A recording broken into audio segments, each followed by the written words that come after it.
Every textbook teaches the same curve. Make a model too small and it underfits. Make it too big and it overfits.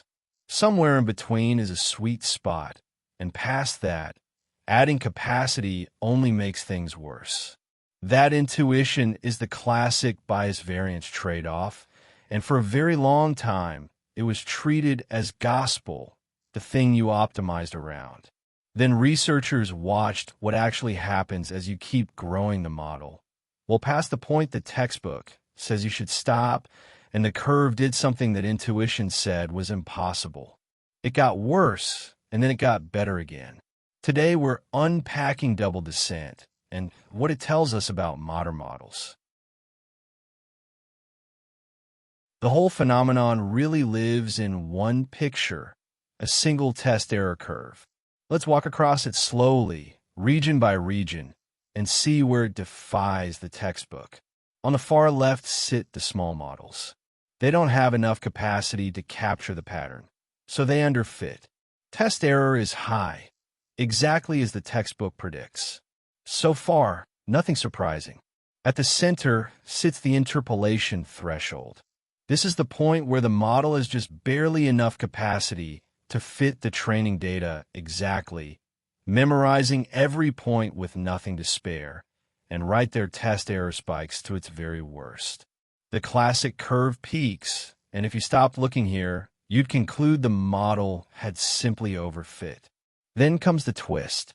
As you push into the overparameterized regime, past that peak, test error starts falling again. A second descent. Bigger models, which should have been worse, quietly get better. And on the far right, you reach the best generalization of all. Enormous models, sitting far past the threshold, and up generalizing better than the neat little sweet spot the textbook always told you to aim for. The curve went down, up and down again. So here's the collision between the old intuition and what we actually observe. The classic view says variance keeps climbing once you cross the sweet spot. Bigger past a point is strictly worse, so you should stop early and keep the model modest. Clean, intuitive, and it held for decades. Double descent says look further along the curve.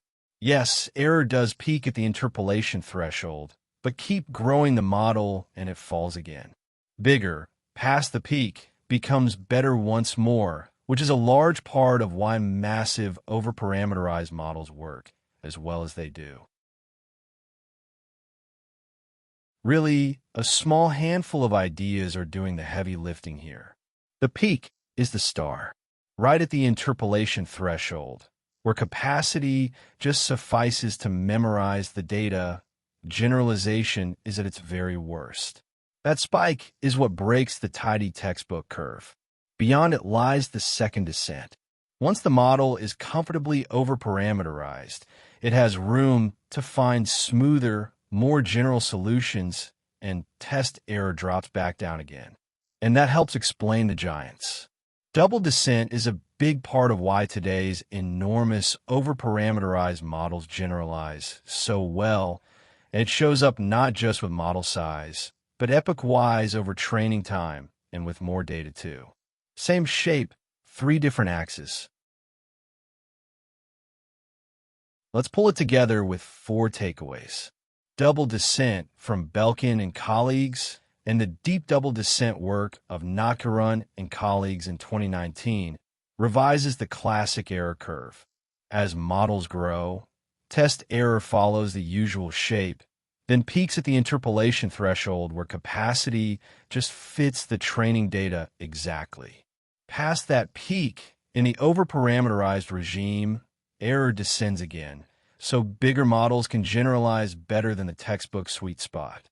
It appears with size, with training time, and with more data, and it helps explain why huge models work at all. For more AI concepts unpacked without the intimidation, Standardy.com is your spot. See you in the next explainer.